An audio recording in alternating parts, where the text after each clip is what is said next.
जिले की हर खबर सबसे पहले आप तक पहुंचाने का वादा, बस यही है एक इरादा। नमस्कार, बहुत स्वागत है आपका। आप देख रहे हैं पद्मेश 24/7 कृष्णा संडे के साथ। बुलेटिन की शुरुआत करते हैं हेडलाइन से।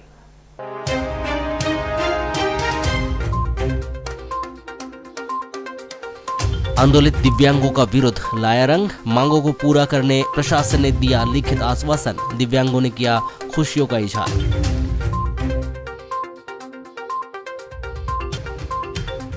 शिक्षक के खिलाफ लामबंद हुई छात्राएं अभिभावकों के साथ धरने पर बैठी। मामला रामपाली के शासकीय कन्या उच्चतर माध्यमिक विद्यालय के एक शिक्षक के द्वारा जाति सूचक और महापुरुषों पर अभद्र टिप्पणी करने का।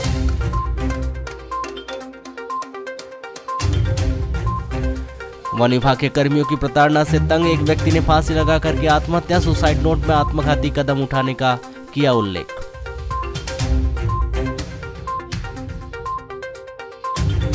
प्रथम सिंह परिहार मिस्टर बालाघाट और आदिति शर्मा चुनी गई मिस बालाघाट।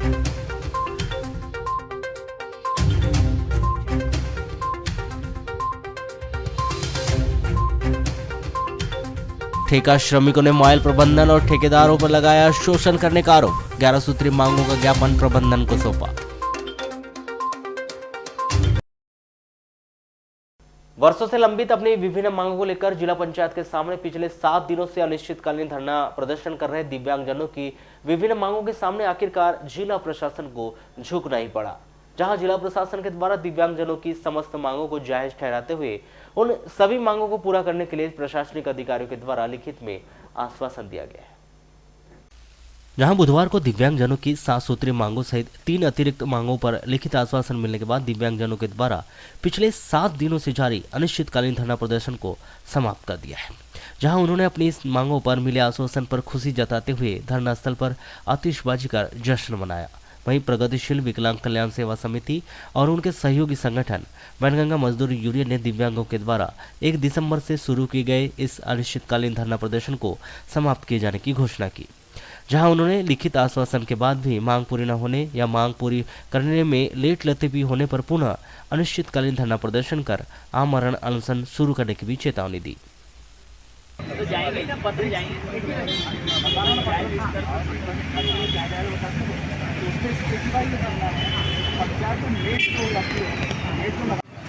मेट का काम जैसे हमारे गरबा पंचायत में हमारे कंपनी ने 2 मेट लगाया है, व्यक्तिगत से कोई ड्राइवर की बस से आते हैं, लाठी से आते हैं ना, लिख लो।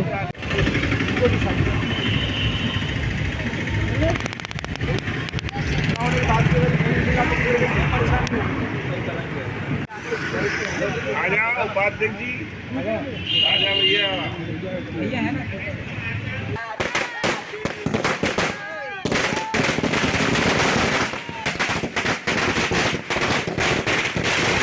हमारे माननीय कलेक्टर सीओ साहब और हमारे बहुत ही सुलझे एसडीएम साहब के सहयोग से हमारी 5 मांगों में तो लिखित आश्वासन है, 2 को लेके उन्होंने आदेशित जगह जगह लेटर लिख दिया है। 3 मांगों के ऊपर जो 5 मांगे हमारी पूरी हुई है, उसके लिए हम लोग बहुत बहुत धन्यवाद देते हैं सब लोग को। और आज से हम ये अपने धरने को समाप्त करते हैं और जो 2 मांग जो बची है उसके लिए हम समय समय में कार्यालय के लिए जानकारी लेने जाते रहेंगे। अमन, अगर जैसे कि अभी लिखित में आश्वासन दिया गया है, यदि ये पूरा नहीं किया जाता तो फिर अगला कदम क्या रहेगा? इसके बाद हमारे यदि नहीं किया जाता 3 महीने तक किसको हम देखेंगे। 3 महीने बाद वापस तो अपना स्वतंत्रता का अधिकार मिला हुआ है, हम धरने में फिर बैठेंगे और उस समय तो आमरण अनशन के साथ बैठेंगे। इन्होंने काफ़ी अपनी मांग मनाने के लिए रैली निकाली, भिक्षा मांगी, ऐसे कई आयोजन हमारे दिव्यांग साथियों ने किया और अंततः जो है कल देर रात प्रशासन इनकी मांगों को लेकर सहमत हुआ। जिला पंचायत सीईओ के माध्यम से माननीय कलेक्टर महोदय ने 10 अलग अलग जो है हमारी 7 मांगी थी, उसके अलावा 3 एडिशनल मांगी थी। ऐसी 10 अलग अलग मांगों को लेकर पत्र जो है वो संबंधित विभागों को जारी कर दिए हैं। 2 पत्र जो है एक राज्य शासन को भेजा है जो राज्य शासन स्तर की मांग थी, एक नागपुर DRM को भेजा है। बाकी 7 मांगे जो थी वो जिला स्तर की थी और जिला प्रशासन के स्तर की थी, उसको लेकर अलग अलग विभागों में पत्र जारी हो गए हैं। और अब तक जैसा कि हम लोग देख रहे हैं पिछले 5-6 दिनों से दिव्यांगजनों ने यहाँ पे हड़ताल एक टेंट लगा के बैठक कर ली थी। इनकी 5-6-7 मांगे थी लगभग। तो कलेक्टर साहब के निर्देशन में हम लोगों ने सीओ जिला पंचायत साहब के साथ एक बैठक की। बैठक में इनके 7 मांगों पे हम लोगों ने जो 6 मांगे हैं इनको जिला स्तर पे ही सीओ साहब की तरफ से एक लेटर जारी हुआ है अन्य अन्य विभागों के लिए। एक डिमांड थी तो उसके लिए सीओ साहब ने शासन स्तर की जो चीज़ें थी तो शासन को भी एक लेटर लिखा है। तो जो निराकरण हम लोगों ने किया उनका एक लिखित आदेश जारी हुआ है। लिखित आदेश को दिव्यांग जनहित समिति यहाँ पे इनको दे दिया गया है। ये संतुष्ट है और संतुष्ट होने के उपरांत आज बैठक में इन्होंने आज ये जो हड़ताल थी इसको समाप्त किया। क्या लगता है सर कि कब तक इन पे अमल बजावनी हो जाएगी, क्योंकि अभी लिखित में आदेश है जारी हो गए हैं। सारे विभागों को सूचना चली जाएगी 1-2 दिन के अंदर। जो भी इनसे संबंधित समस्याएं होंगी तो विभाग से जिस तरह की वैकेंसी आएंगी उस वैकेंसी में अगर ये इंटरेस्टेड होंगे इनकी योग्यता के अनुसार तो वो उनको मिल सकती है। अगर ये इंटरेस्टेड नहीं होंगे तो फिर वो बात वहाँ नहीं रहेगी। दोनों चीज़ें का भी इंटरेस्ट देखा जाएगा और उनकी योग्यताएं भी नहीं। पंचायत स्तर पे कुछ जो भर्तियां होती है उसके लिए उन लोगों ने इंटरेस्ट सीओ साहब की भी चर्चा हो रही थी। जनपद साहब अध्यक्ष जी भी बैठे हुए थे। जो मेट की भर्ती होती है पंचायतों में तो ऐसा कहा जा रहा है कि एक मेट को रखने के लिए 690 पंचायत है उसके लिए यहाँ एक मेट निकल जाएगा। जहाँ पे मेट है वहाँ पे एक मेट दिव्यांगजनों को रख लिया जाएगा। अगर खाली है वैकेंसी पोस्ट खाली है, जहाँ नहीं है तो 100 दिन के रोजगार के लिए इनको मस्टर में देके जो भी योग्यता अनुसार काम है वो करा देगा। मॉयल कर्मचारियों की सुरक्षा को लेकर अक्सर विवादों में रहने वाले भरवेली मॉयल में अब यहां काम करने वाले ठेका श्रमिकों ने मॉयल प्रबंधन और ठेकेदारों पर शोषण करने का तथा अधिकारों से वंचित रखने का आरोप लगाया। बुधवार को खदान ठेका श्रमिक संगठन के बैनर तले मॉयल गेट के सामने श्रमिक एकजुट हुए और मॉयल प्रबंधन को अपनी 11 सूत्रीय मांगों को लेकर ज्ञापन सौंपा। बुधवार को खदान ठेका श्रमिक संगठन के बैनर तले मॉयल के गेट के सामने श्रमिक एकजुट हुए और मॉयल प्रबंधन को अपनी 11 सूत्रीय मांगों को लेकर ज्ञापन सौंपा। खदान ठेका श्रमिक संगठन के बालाघाट जिला अध्यक्ष रवि कुमार सिंह मुंशी ने चर्चा के दौरान बताया कि भरवेली मॉयल में कुल 36 ठेकेदार व कंपनियां काम करती है। उनमें प्राइवेट ठेका श्रमिक काम कर रहे हैं। उनकी मांगों को लेकर ज्ञापन सौंपा जा रहा है। ठेका श्रमिकों को उनके जो लाभ है वो दबाए जा रहे हैं, उनका शोषण किया जा रहा है। ठेकेदारों के द्वारा ठेका श्रमिकों को प्रताड़ित किया जा रहा है। ठेकेदार और मॉयल के कुछ अधिकारियों की साठगांठ के चलते ठेका श्रमिक अपने अधिकारों से वंचित हो रहे हैं। इसलिए ठेका श्रमिक संगठन ने 11 सूत्री मांगों को लेकर मॉयल प्रबंधन को ज्ञापन सौंपा है। ये खदान ठेका श्रमिक संगठन के माध्यम से जो मॉयल में 36 ठेकेदार और कंपनियां काम कर रही है, उनमें जो प्राइवेट ठेका श्रमिक काम कर रहे हैं उनकी मांगों को लेकर आज यहाँ पर ज्ञापन सौंपा जा रहा है मॉयल प्रबंधक को, जिनके अंदर में ये 36 ठेकेदार कार्यरत है। और उन ठेकेदारों के पास में जो ठेका श्रमिक काम करते हैं तो उनको जो उनके लाभ है जो उनको मिलना चाहिए वो दबाए जा रहे हैं, छुपाए जा रहे हैं, उन्हें दिए नहीं जा रहे, उनका शोषण किया जा रहा है। जिस कारण हमारे यहाँ का जो ठेका श्रमिक जो है वह बहुत प्रताड़ित हो रहा है ठेकेदारों के माध्यम से। और ठेकेदार और यहाँ के जो कुछ अधिकारी है इनकी मिली जुली साठगांठ से ठेकेदार श्रमिकों का शोषण कर रहे हैं। इसके कारण ठेका श्रमिक संगठन ने आज कुछ 11 सूत्रीय मांगों को लेकर ज्ञापन तैयार किया है और वह ज्ञापन प्रबंध जनपद पंचायत वारासुनी के अंतर्गत ग्राम पंचायत रामपाली स्थित शासकीय कन्या उच्चतर माध्यमिक विद्यालय की छात्राओं के द्वारा एक शिक्षक के खिलाफ अभद्र टिप्पणी करने के आरोप उन पर लगाए गए। 7 दिसंबर को छात्राएं धरने पर बैठ गई। इस दौरान उनके पालकगण भी मौजूद रहे, जिनके द्वारा विद्यालय में कार्यरत शिक्षक राजीव वैष्णव पर जाति सूचक शब्दों से अभद्रता कर महापुरुषों पर अभद्र टिप्पणी करने का आरोप लगाकर उनको निलंबित कर गिरफ्तार करने की वे मांग पर अड़े रहे। कई बार स्कूल के प्राचार्यों ने उन्हें धरना प्रदर्शन न कर उनकी मांगों पर उचित कार्रवाई पर आश्वासन दिया, मगर छात्राएं व उनके पालक नहीं माने। प्राप्त जानकारी के अनुसार उक्त शिक्षक के द्वारा बीते कुछ महीनों से विद्यालय में अध्ययनरत विभिन्न कक्षाओं की छात्राओं से जाति सूचक शब्दों से अभद्रता करते हुए महापुरुषों पर अभद्र टिप्पणी की जाती रही। इसी के तहत बीते दिनों दंड देने के दौरान भी अभद्र व्यवहार किया गया, जिससे विद्यालय की छात्राएं आक्रोशित हो गई और उनके द्वारा घटना की जानकारी अपने परिजनों को दी गई, जिनके द्वारा विद्यालय में पहुंचकर शिकायत दर्ज कराई गई और रैली निकालकर आक्रोश व्यक्त करते हुए रामपाली थाने में शिकायत की गई, जिस पर दूसरे दिन विद्यालय में पीड़ित छात्राएं पालकों के साथ विद्यालय के सामने धरने पर बैठकर शिक्षक राजीव वैष्णव को गिरफ्तार कर निलंबित किए जाने की मांग करते रहे और ये समाचार लिखे जाने तक विद्यालय में प्रदर्शन जारी थे।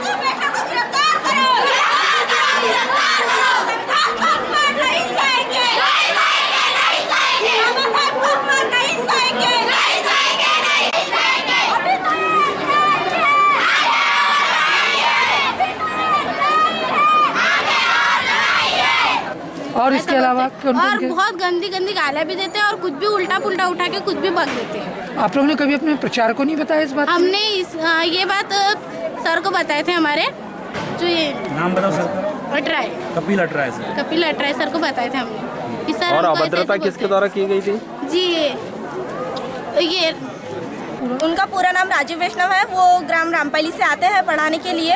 जातिगत टिप्पणी करते। और इसके अलावा कोई और अभद्रता करते हैं? उनका कहना है कि गोरी गोरी लड़कियां आगे बैठेगी और काली वाली लड़कियां जो है वो पीछे बैठेगी। और वो बोलते हैं कि जो मतलब लड़कियां जो है वो जब मतलब किसी काम के लिए इलेक्ट्रॉनिक वाली क्लास में गए थे, इलेक्ट्रॉनिक क्लास में लड़के हैं और ब्यूटी क्लास में गर्ल्स है, तो गर्ल्स को कोई काम था तो वो लड़कों की क्लास में गए थे। तो उनका कहना है कि ब्यूटी की गर्ल्स हमारी मांग है कि उनको जल्द से जल्द बर्खास्त किया जाए। मामला ये है कि शासकीय कन्या उच्चतर माध्यमिक शाला रामपायली, जिस परिसर में आप अभी खड़े हैं, इस परिसर की कुछ छात्राओं के साथ विगत 2 वर्षों से जातिगत दुर्भावना मन में रखते हुए यहाँ के शिक्षक राजीव वैष्णव के द्वारा उनके साथ जातिगत दुर्भावना का मन में रखते हुए उनका छुआछूत का व्यवहार किया जा रहा है। इस तरह से जो उनकी मानसिकता है, एक क्रिमिनल माइंडसेट टेंडेंसी समझ में आती है। देखिए, मुझे मतलब 2 बजे ज्ञात हुआ कि यहाँ पर पालक लोग और कुछ छात्र छात्राएँ विद्यालय में उपस्थित हुए हैं और राजीव वैष्णव जो यहाँ टीचर है उसके बारे में, ये शासकीय कन्या उच्चतर माध्यमिक विद्यालय रामपायली इसमें कार्यरत है और उनके द्वारा छात्राओं को एक जाति सूचक शब्द से संबोधित किया जाता है और बार बार प्रताड़ित किया जाता है। ऐसी मतलब शिकायत बच्चों ने की। उसी की मतलब जांच के लिए मुझे यहाँ पर पुलिस अधिकारी महोदय के द्वारा दूरभाष बताया गया, तो मैं यहाँ पर उपस्थित हुआ और उसी आधार पर मैं बच्चों से और जो बच्चे मतलब जिन्होंने शिकायत की उनसे और अन्य बच्चों से और जो कक्षा के शिक्षक हैं और जो यहाँ के स्टाफ हैं उनसे मतलब मैं इसी बिंदु पर चर्चा कर रहा हूँ और इसी बिंदु पर उनकी जांच प्रतिवेदन तैयार कर रहा हूँ। वहीं शासकीय कन्या शाला के प्रभारी प्राचार्य नटवर मिश्रा ने पद्मेश 24/7 को बताया कि छात्राओं के द्वारा उनको किसी प्रकार की मौखिक व लिखित सूचना नहीं दी गई। 7 दिसंबर को छात्राओं ने अचानक से धरना प्रदर्शन स्कूल परिसर में प्रारंभ कर दिया है, जिस पर उन्हें समझाइश दी गई। फिलहाल आंदोलन जारी है, जो शासन के नियम है हम उसके मुताबिक आवश्यक कार्रवाई कर रहे हैं। बच्चों ने मेरे सामने मौखिक और लिखित किसी भी तरह की शिकायत आज तक नहीं की। अगर मेरे सामने ऐसे मामले आते तो मैं अपने स्तर पर मामलों को सुलझाने का प्रयत्न करता। रात के अंधेरे में शहर के बाईपास रोड से 10 चक्का हाइवा डंपर चोरी करने के मामले में पुलिस को 37 दिनों बाद सफलता हाथ लगी। पुलिस ने डंपर चुराने के मामले में 4 आरोपी को गिरफ्तार किया। इनमें से 2 आरोपी कबाड़ी हैं, जिन्होंने चोरी किए डंपर को स्क्रैप में बदल दिया। पुलिस ने डंपर का 2.5 लाख रुपए की कीमत का स्क्रैप भी बरामद किया है। कोतवाली में आयोजित प्रेस वार्ता में यह जानकारी उप निरीक्षक विकास सिंह ने दी। कोतवाली में आयोजित प्रेस वार्ता में जानकारी देते हुए उप निरीक्षक विकास सिंह ने बताया कि 30 और 31 की मध्यरात्रि बाईपास सरेखा में रहने वाले प्रार्थी सब्बीर के ट्रक बॉडी मेकर दुकान के बाजू में खड़े डंपर को चोरों के द्वारा मास्कर की मदद से चालू कर चोरी कर लिया गया था। प्रारंभिक जांच पड़ताल और सीसीटीवी फुटेज के आधार पर डंपर को छत्तीसगढ़ के रायपुर मार्ग की ओर ले जाने की जानकारी प्राप्त हुई थी। वरिष्ठ पुलिस अधिकारियों के मार्गदर्शन पर पुलिस की विशेष टीम गठित की गई थी और जांच आगे बढ़ाई गई थी। पुलिस की टीम रायपुर में जानकारी एकत्रित कर रही थी, जिसमें 2 आरोपियों को हिरासत में लेकर पूछताछ की गई, जिन्होंने बाईपास रोड से डंपर चुराना कबूल किया था और कबाड़ में डंपर को कटवाने का खुलासा किया था। पुलिस ने डंपर को स्क्रैप में बदलने वाले 2 कबाड़ी को भी गिरफ्तार कर लिया है। मामले में एक अन्य आरोपी अब भी फरार है, जिसकी तलाश में पुलिस ने सर्चिंग तेज कर दी है। पुलिस जानकारी के अनुसार आरोपियों तक पहुंचने तथा मामले में खुलासे में पुलिस को घटनास्थल से लेकर रायपुर तक के महत्वपूर्ण और संदिग्ध स्थानों में लगे 50 से अधिक सीसीटीवी फुटेज खंगालने पड़े। पुलिस ने इस मामले में आरोपी प्रताप पिता दारा सिंह उम्र 50 वर्ष निवासी दुग्धा कोलसबासरी जिला बोकारो झारखंड, नसीम खान उर्फ सोनू उर्फ स्टील बॉडी पिता मोहदापारा उम्र 32 वर्ष निवासी मस्जिद के पीछे मोहदापारा रायपुर छत्तीसगढ़, शंकर उर्फ भीम सिंह पिता ब्रजवासी सिंह उम्र 36 साल सेक्टर 8 स्ट्रीट 36 भिलाई छत्तीसगढ़ और मोहम्मद उस्मान पिता मोहम्मद अशरफ उम्र 36 निवासी ये हमारे सरेखा बाईपास के प्रार्थी शब्बीर खान जी, उनका डंपर हाईवा 10 चक्का टाटा कंपनी का था, जो उनके घर के पास ही खड़ा था रोड पे, वहाँ से चोरी हो गया था। तो मामला गंभीर होने के कारण जो है तुरंत जो है हमारे पुलिस अधीक्षक महोदय द्वारा उसमें विशेष टीम गठित की गई और प्रारंभिक अनुसंधान में ये सारी बातें आई कि ये गाड़ी जो है रायपुर तरफ जो है मतलब एक रूटीन पे उस तरफ जो है जाती है और वहाँ पे कबाड़ में कट जाती हैं। तो अलग अलग टीम बना के जितने भी संभावित रास्ते थे उन सभी संभावित रास्तों में जो है टीमें रवाना की गई और रास्ते के सीसीटीवी फुटेज जो है खंगाले गए और साथ में जो तकनीकी अनुसंधान किया गया, तो यह बात आई कि एक वैगनार कार से जो है चोर यहाँ पे आए थे और वो यहाँ पर से गाड़ी चोरी की उन्होंने और फिर जो है बहिया के रास्ते यहाँ से रायपुर चले गए थे। तो उसी पर हम लोगों ने आगे फिर अनुसंधान किया, तो प्रताप सिंह और उसका एक साथी शंकर और उसका एक और साथी है जो अभी फरार है, ये तीनों यहाँ पे ट्रक चोरी करने आए थे। यहाँ से इन्होंने ट्रक चोरी किया और ट्रक चोरी करके ये इसको रायपुर ले गए और वहाँ पर वो कबाड़ी हैं मोहम्मद उस्मान और नसीम खान करके, इनको जो है इन्होंने ये कबाड़ में ट्रक काट करके इनको बेच दिया था। तो पुलिस के द्वारा जो है वो जो स्क्रैप में ट्रक कटने के बाद जो स्क्रैप था और जो वैगनार उसमें चोरी में आई थी यहाँ पे और जो नकदी रकम जो इनके बीच में ट्रांजैक्शन हुआ था वह रकम जो है बरामद की गई है। बालकों का संरक्षण अधिनियम के विशेष न्यायाधीश मनोज कुमार तिवारी की अदालत ने आरोपी नीलेश नेवारे पिता मन्नूलाल नेवारे 22 वर्ष ग्राम सुनार ककोड़ी थाना लांजी को नाबालिग लड़की का अपहरण और उसके साथ दुष्कर्म करने का आरोप में उसे दोषी पाया गया। विद्वान अदालत ने इस आरोपी को धारा 363 के तहत अपराध में 5 वर्ष का कठोर कारावास, 1000 रुपए का अर्थदंड, धारा 4 पास्को एक्ट सहपाठी धारा 376(1) के तहत अपराध के आरोप में आजीवन कारावास व 10,000 रुपए के अर्थदंड से दंडित किया है। सहायक जिला लोक अभियोजन अधिकारी मीडिया प्रभारी विमल कुमार सिंह ने जानकारी देते हुए बताया कि दिनांक 21 जुलाई 2019 को शाम के समय अभियुक्त्री पड़ोस में बैठने गई थी, जो रात तक घर नहीं आई, जिसकी रिश्तेदारी में काफी पतासाजी की गई, कहीं भी कोई पता नहीं चला। उसके बाद दूसरे दिन अभियुक्त्री घर आई। पूछताछ करने पर 4 दिन के बाद बताया कि वह सीमा के घर में बैठी थी। उसी समय करीब 6 बजे नीलेश नेवारे सुनार ककोड़ी मोटरसाइकिल से आया और अभियुक्त्री के साथ बातचीत किया और कहा कि चल उसे बड़ी माँ के घर लांजी पहुंचा देता हूं। तो वहीं उसकी मोटरसाइकिल में पीछे बैठकर जाने लगी। रास्ते में नीलेश ने रान ककोड़ी के जंगल में उसके साथ दुष्कर्म किया और इस घटना को किसी को बताने पर जान से खत्म करने की धमकी दी थी। उक्त रिपोर्ट के आधार पर अभियुक्त के विरुद्ध थाना किरणापुर में अपराध पंजीबद्ध कर प्रकरण विवेचना में लिया गया। विवेचना के उपरांत अभियोग पत्र न्यायालय में प्रस्तुत किया गया। प्रकरण में आए सकारात्मक साक्ष्य के आधार पर अभियुक्त को उपरोक्त दंड से दंडित किया गया। लामता थाना के अंतर्गत ग्राम पंचायत भालेवाड़ा के ग्राम चिचोली के समीप जंगल में एक व्यक्ति की लाश पेड़ में फांसी पर लटके हुए ग्रामीणों ने देखी, जिसकी जानकारी परिजनों और लामता पुलिस को दी गई। सूचना मिलते ही लामता पुलिस मौके पर पहुंची। मृतक की पहचान दयाल सिंह पिता टेकन सिंह परते 52 वर्ष ग्राम चिचोली निवासी के नाम से की गई, जिसकी जेब से एक सुसाइड नोट भी मिला है, जिसमें उसने वन विभाग के कर्मी के द्वारा प्रताड़ना से तंग आकर आत्महत्या करने का कारण लिखा है। परिजनों ने आपत्ति पर वन विभाग की टीम भी मौके पर पहुंची। प्राप्त जानकारी के अनुसार 5 दिसंबर को वन विभाग की टीम ने 2 आरोपियों के पास से चीतल व पेंगोलिन की खाल जब्त कर कार्रवाई की थी। उसमें अन्य 2 फरार थे, जिनमें एक आरोपी दयाल सिंह परतेज चिचोली निवासी था। 5 दिसंबर से ही दयाल सिंह अपने घर से लापता था, जिसकी परिजनों के द्वारा तलाश की जा रही थी।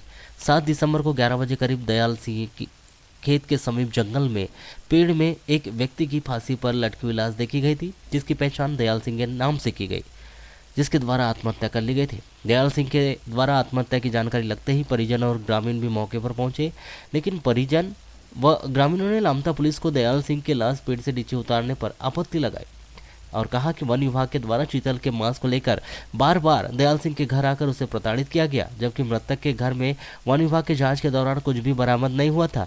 उसके बावजूद भी प्रताड़ित करने के कारण मृतक ने फांसी लगाई है।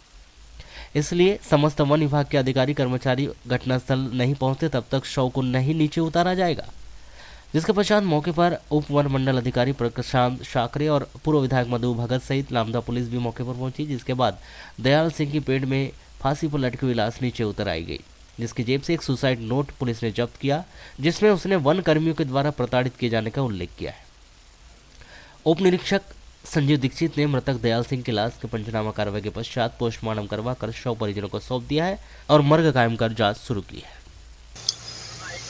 यह जो आज की एक हृदय विदारक दुखद घटना हुई है, जिसमें दयाल सिंह परतेजी द्वारा आत्महत्या की गई है, इस संबंध में आज से लगभग 2-3 दिन पूर्व 4-5 दिसंबर की दरमियानी रात एक चीतल को करंट से मारकर उसे काटकर फिर पकाकर खाए जाने का एक प्रकरण वन्य प्राणी अपराध जो है दर्ज किया गया था दक्षिण लामटा सामान्य वन परिक्षेत्र अंतर्गत डोंगर बोड़ी और चिचोली गांव में।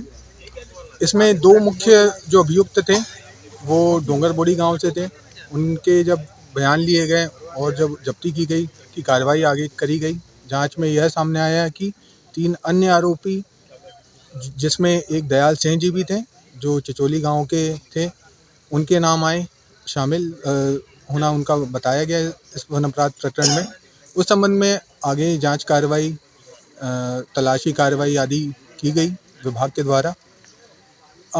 अभी जो ग्रामीणों द्वारा अवगत कराया जा रहा है कि वन विभाग के जाति के कारण या नियमानुसार कार्रवाई न किए जाने के कारण दयाल सिंह जी द्वारा यह कदम अपनाया गया है, तो निश्चित ही पुलिस विभाग की भी टीम इसमें अन्वेषण कर रही है। उनकी रिपोर्ट में यदि यह विवेचना में आता है कि वन विभाग के दबाव में आकर इस प्रकार की कार्रवाई की गई, तो जो भी संबंधित कर्मचारी अधिकारी थे उन्हें तत्काल प्रभाव से निलंबित किया जाएगा। वाराणसी में मध्य प्रदेश पेंशनर्स एसोसिएशन तहसील शाखा वाराणसी के अंतर्गत आने वाले समस्त पेंशनर्स ने 7 दिसंबर से 1 दिवसीय भूख हड़ताल पर अपनी मांगों को लेकर वे बैठ गए हैं। गांधी बाल उद्यान के सामने बैठे पेंशनर्स प्रातः 10 बजे से शाम 4 बजे तक भूख हड़ताल पर रहे। तत्पश्चात मुख्यमंत्री के नाम ज्ञापन उनके द्वारा अनुविभागीय अधिकारी राजस्व को सौंपा गया। इस दौरान कई पेंशनर्स जिन्होंने 80 की उम्र क्रॉस कर ली है, वे भी हड़ताल में शामिल हुए। सभी का साफ तौर पर कहना था कि प्रदेश की भाजपा सरकार उनके साथ दूजा व्यवहार कर रही है। आज का ये हमारा आयोजन है कि हमें 28% डीए मिल रहा है और 37% कर्मचारी का किया है, मगर आदेश नहीं हुआ है और इस महीने में देने का तब नहीं दिया है, और केंद्र का 38% है, उसी के लिए हम 10% कम है, तो हमको भी 38% दिया जाए। उसी के हमने 1 दिन का भूख हड़ताल धरना आंदोलन का प्रदर्शन एमपी में पूरे मध्य प्रदेश अध्यक्ष के आह्वान पर पूरे मध्य प्रदेश तहसील स्तर पर आज का कार्यक्रम हमने रखा है। हमारी नैतिक मांग ये है कि शासन ने हमसे वादा की है कि जब केंद्र का डीए बढ़ेगा तो अनुरूप हम आपको डीए देंगे, लेकिन हमारे साथ में वादा खिलाफी ये हो रही है 1 साल से कि ये अपने अनुसार डीए देते हैं, तो लंबित करके 3-3, 4-4 महीने उसका एरियर्स का भुगतान भी नहीं होता है, जबकि नियमित कर्मचारियों को 34% डीए विगत माहों से ही दिया जा रहा है। ग्रामीण थाना के अंतर्गत ग्राम पंचायत आमगांव के विश्रामपुर में बीती रात अज्ञात लोगों ने इसी ग्राम के एक व्यक्ति की कुल्हाड़ी से वार कर निर्मम हत्या कर दी। 7 दिसंबर को सुबह मृतक रेखलाल पिता शुक्लाल लिल्लारे 55 वर्ष की लाश उसके घर से कुछ ही दूरी पर स्थित नहर की पार के ऊपर देखे जाने के बाद इस ग्राम में सनसनी फैल गई और सैकड़ों लोगों का जमावड़ा मौके पर लग गया। सूचना मिलते ही ग्रामीण पुलिस के अलावा नगर पुलिस अधीक्षक अंजुल एंक मिश्र ने मौके पर पहुंचकर जांच पड़ताल शुरू की। प्राप्त जानकारी के अनुसार रेखलाल लिल्लारे अपने परिवार के साथ खेती किसानी करता था, जिसके परिवार में उनकी पत्नी हिरवंताबाई और एक बेटा नीलमचंद लिल्लारे, बहू प्रियंका लिल्लारे, जिनके 3 छोटे छोटे बच्चे हैं। बताया गया है कि रेखलाल लिल्लारे की खेती उसके घर के पीछे करीब 300 मीटर की दूरी पर नहर से लगी हुई है और खेत में भी रेखलाल लिल्लारे का मकान है। इन दिनों कृषि कार्य चालू होने और खेत खलिहान में धान की फसल रखी होने के कारण रेखलाल लिल्लारे रात्रि में अपने खेत खलिहान चले जाता था। 6 दिसंबर की रात्रि में रेखलाल ने अपने परिवार के साथ खाना खाया और सो गया था। रात्रि 12 बजे करीब अपनी पत्नी को बताकर खेत जाने निकला था, जिसने अपना मोबाइल घर में ही छोड़ दिया था। 7 दिसंबर को सुबह रेखलाल की खून से लथपथ लाश उसके खेत के समीप नहर की पार के ऊपर पड़ोसी कृषकों ने देखी। भावलाल पंद्रे नामक व्यक्ति ने रेखलाल लिल्लारे की लाश नहर के ऊपर होने की खबर मोबाइल से उसके परिवार वालों को दी। खबर मिलते ही रेखलाल के परिवार के अलावा गांव के लोग भी मौके पर पहुंचे। मौके पर ग्रामीणों का हुजूम सा लग गया। इस घटना की सूचना मिलते ही ग्रामीण थाने से उप निरीक्षक श्री चौरसिया के अलावा नगर पुलिस अधीक्षक अंजुल एंक मिश्रा के अलावा एफएसएल टीम मौके पर पहुंची। जांच पड़ताल शुरू की गई। डॉग स्क्वाड का भी उपयोग किया गया, किंतु कोई सफलता नहीं मिल पाई। ग्रामीण पुलिस ने रेखलाल लिल्लारे की लाश का पंचनामा कार्रवाई के पश्चात जिला अस्पताल में पोस्टमार्टम करवाकर शव उनके परिजनों को सौंप दिया है। जानकारी के मुताबिक 6 दिसंबर की शाम तक रेखलाल लिल्लारे ग्राम पंचायत आमगांव के पूर्व सरपंच अजीलाल लिल्लारे के साथ देखा गया था और उसी ने ही शाम को रेखलाल लिल्लारे को उसके घर छोड़ा था। बताया गया कि रेखलाल लिल्लारे की गांव के किसी भी व्यक्ति से कोई दुश्मनी नहीं थी, किंतु रेखलाल की किस कारण से हत्या की गई यह अभी स्पष्ट नहीं हो पाया है। जानकारी के मुताबिक रेखलाल लिल्लारे की अन्य जगह हत्या की गई है और उसकी लाश को नहर की पार के ऊपर फेंका गया है, जिसके सिर में कुल्हाड़ी के 4 वार किए गए हैं। किसी अज्ञात व्यक्ति ने रेखलाल लिल्लारे के सर पर कुल्हाड़ी से 4 वार करके उसकी हत्या की है। कहीं रेखलाल लिल्लारे की हत्या अवैध संबंधों के चलते तो नहीं की गई। ग्रामीण पुलिस ने रेखलाल लिल्लारे की हत्या करने के आरोप में अज्ञात आरोपियों के विरुद्ध धारा 302 भारतीय दंड विधान के तहत अपराध दर्ज कर विवेचना शुरू की है। वो तो सुबह सर हम जाके देखे, किसी ने बताया तो अच्छा कि यहाँ पे आपके पापा गिरे। अच्छा, जाके देखे तो डेथ हो गई। तो फिर निकला हुआ। कब से लापता थे घर से? रात में 1:30-2 बजे घर से निकले, 2-2:30 बजे। अच्छा, खेत जा रहे हैं बोल करके निकले थे और तो खेत से आए हैं। खेत में क्या कहानी वगैरह किसानी काम चालू हो गया। अच्छा, किसी पे कोई संदेह है क्या आप लोग को? मेरे को सब कुछ नहीं करा। अच्छा, क्या लगता है किसी ने हत्या की है? हत्या तो है सर, क्लियर, पर अब किसी ने किया है क्या ये कंफर्म नहीं।